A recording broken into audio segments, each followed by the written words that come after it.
see, I think we're there. I think we're in focus. I hope so, because I don't have my glasses on. Okay guys, hello and welcome to my channel, Wrestling with Books, where today we are doing the spooky book tag. Yes, we have just a few more days until Halloween is here, so I am doing the spooky book tag that I saw on Bookables. Bookables is a booktube channel that I love to follow. She's been doing this for a long time and she's been revisiting some past tags she's done, one in which is the spooky book tag. The original creator of this video now has that link on private, so I'm not sure who created the tag, otherwise I would put it here. So I'm just telling you about Bookables instead. My name is Nina and I am relatively new to this booktube world, but I am not new to books and to reading or to YouTube. I have another channel, Wrestling with Disney, where you can check out all of my kind of nerdy stuff. But here we're going to be talking about books, and I have my cat Buster with me, so you may see that tail come across. But for now, let's go to my notes where I have the prompts for this tag. And the first prompt is Corn Maze, a book that had you confused and lost from the very beginning. And this is a book I read a while ago, but it's still, the confusion is still so rich within me. And it is Magonia by Maria Davana Headley, published in 2015. Magonia tells the story of Aza, who's been suffering a lung disease that is pretty much exclusive to her. And when she sees a ship in the sky, she assumes that it is just a part of her disease and she's hallucinating. But then the ship starts to call her name. I'm not gonna consider this a spoiler, because if I knew this is what it was essentially about, I don't think I would have read it. But on that ship are bird people, and Aza finds out she is a bird person and essentially is like turning into a bird person. I'm still confused about it, but I will say when revisiting it for this tag, there are a lot of positive reviews and people who really liked this book. So don't count it out. If that intrigues you, if you like birds, you may like this book. Or if you just like unique concepts, you may like this book. The next prompt is Haunted House. What is the creepiest setting? For the creepiest setting, I am picking Percy Jackson #4, Battle of the Labyrinth by Rick Riordan. This was published in 2007. And this labyrinth, wow, what a setting. So Percy Jackson, this series tells the story of Percy, who is a demigod. And since finding out he is the son of Poseidon, we follow him at Camp Half-Blood. This book in particular goes into the labyrinth, and within it are lots of mythical creatures and mysteries, and all sorts of things come up, and it is a very creepy setting, which is why I am picking it for this prompt. These books are really great and a lot of fun, and if you haven't read them before, I definitely recommend it. Ghost boyfriend. Who is your eternal boyfriend? So cliche. You know, I'll let you know where I stand on some of these. Edward, Twilight, I was, you know, the eternal one himself. My eternal boyfriend would be Edward. Hunger Games, I was all about Peeta. Some of the less popular tropes, you know, like, I would say, not tropes, but love triangles or relationships. I do love, in the Renegade series, I love Adrian, so he would be another pick for one of my eternal boyfriends. I don't know any other big series where it's like, whose team are you on? But other than Peeta and Edward offhand. But if you have any of that you're thinking of, let me know below and I'll tell you who my pick is. The next prompt is Caramel Apple Suckers, the ultimate Halloween book. The best dang Halloween book ever, in fact, is how they're putting it.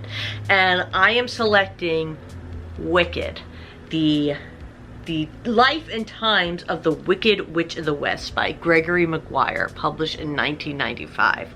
So this tells the origin story of the Wicked Witch. This was an origin story before origin stories were coming out like in masses all the time. And it tells her backstory. In this book, she's known as Elphaba. And again, Busty, what are you doing? It gets into, I mean, why is she green?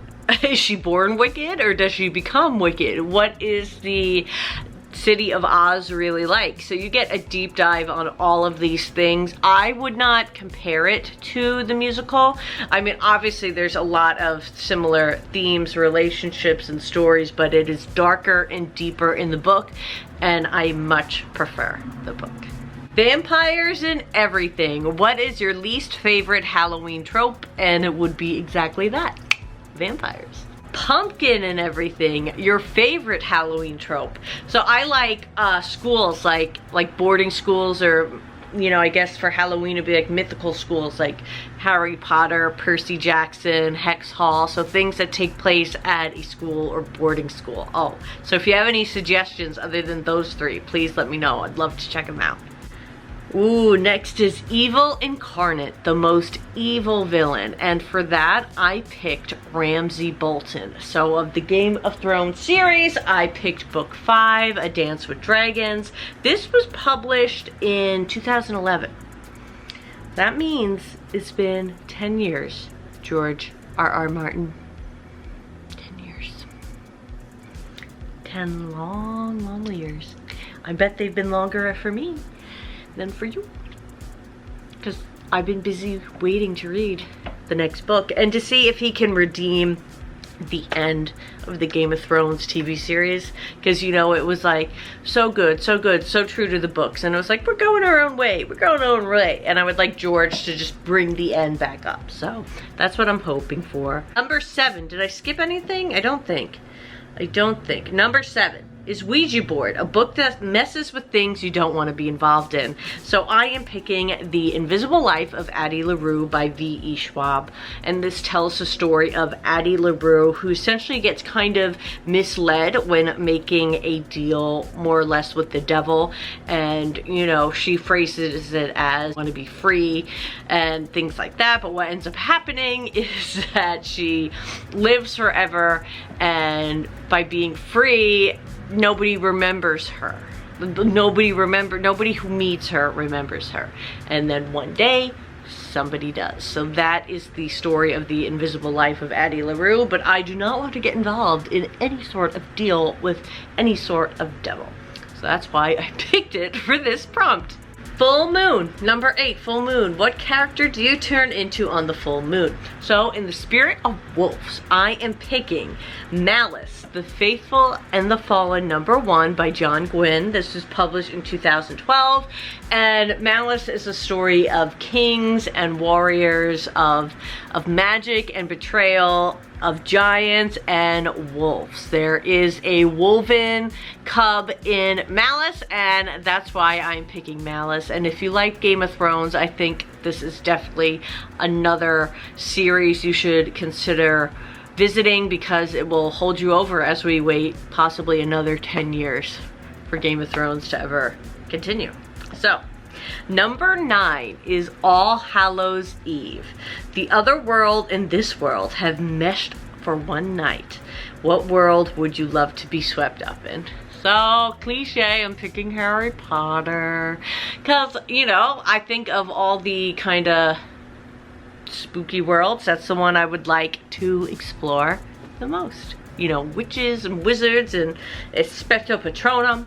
But, okay, 10. Voodoo Doll. What author would you love to take control of and make them write anything you want? J.K. Rowling. I'll first start with her Twitter, right? Right? We can save Harry Potter. Number 11, Black Cat. What red flags do you look for when first starting out a book? Other than, you know, reckless Twitter accounts. I guess, like, grammatically unsound, maybe kind of run on, going over all over the place. I don't like when characters aren't described, because I really like to get a visual. So things like that. And number 12, Witch's Brew, a book that had a lot of different components thrown in, but the result was magical. So I'm picking Cemetery Boys by Aidan Thomas, published in 2020. A trans boy is determined to prove himself to his family, and he ends up summoning a ghost who refuses to leave. There's so many great elements in Cemetery Boys. There is family, discovery, spirituality, ghosts, so much. And it was an excellent book. The best of Aidan Thomas that I've read. I mean, I've only read 2. There's not that much out yet. But I loved it and I recommend it. It was a fun ride. As was this tag. So thank you guys for tuning in here on Wrestling with Books to this spooky book tag. Halloween's coming, so I don't have enough time to tag anybody, but I hope you'll subscribe as we do more tags in the future. And I'll see you soon.